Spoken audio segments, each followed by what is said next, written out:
بسم الله الرحمن الرحیم.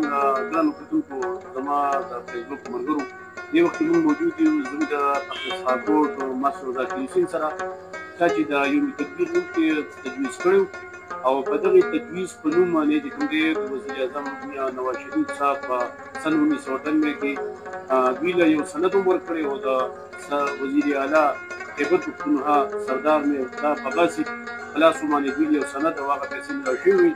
نو دوی سره به موږ خبرې اترې کوو او د خبرو اترو سره چې کوم دی دوی به لږ وګورو چې دا څنګه د دوی ذهن کې دا یوم تدبیر نوم راغی او دوی تجویز کړو. نو دا واقعي زموږ دپاره بلکې یو ډېر د فخر خبره ده چې د ضلع ملکنډ په خاوره باندې یو د اسحاق د یو ورکوټي علاقې سره اوسېدونکي داسې یو نوم یې تجویز کړو چې هغه چې کوم دی هغه ورځ باندې چې کوم دی ډېر د فخر او د پاکستانیانو لپاره یو ډېر یو اعزاز دی. نو موږ سره به ذاکر حسین صاحب دی، دوی به خبرې کوي. بسم الله الرحمن الرحیم. طاهر صاحب، واقعي دا موږ دپاره د مسلمانانو دپاره ټول د قومي نړۍ دپاره اسلامي نړۍ دپاره ډېر د فخر خبره ده. ستاسو تپوس وکړو چېرې دا څنګه ستا ذهن کې رالل دا چې کله انډیا دھماکې اټامک دھماکې وکړې 1998 کې، نو یو کال بعد په ټي وي باندې کله چې پاکستان دھماکې وکړې نو په اپریل 14 اپریل لمانه د 25 اپریل 1999 پورې په ټي وي تشهیر وشو چې یاره تاسو د ورځ له نوم وټاکئ. نو مختلفو په هغه وخت کې د واټساپ یې نه وي، په فیکس باندې، په ایمیل باندې، په خطوطو په ذریعه مختلف د دنیا نه د ټولې دنیا نه مسلمانانو خاص کر پاکستانیانو نومونه راولېږلو.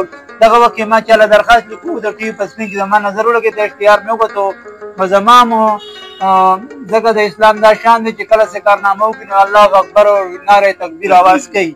په دغه مناسبت سره زما ذهن ته دا نوم راغی، دا یو فتح نوم هم دی او ما ولیکو او هغه الحمدلله هغه هیټ شو. بیا په دې کې بیا زه د هغه وخت د وزیر اعظم نواز شریف صاحب هم مشکور یم چې ما له په خپل لاس باندې سند هم راکړو.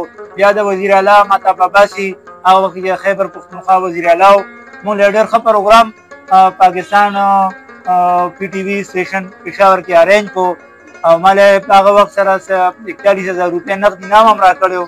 دا زموږ دپاره د فخر خبره وه.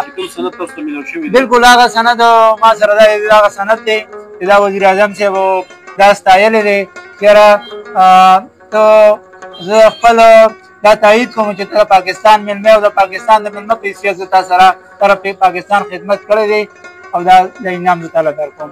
په دې ورځ باندې چې کوم پروګرامونه کېږي د ضلع ملکنډ په هغې پروګرامونو کې تاسو ته څه ریلیټر یا دعوتنامه څه؟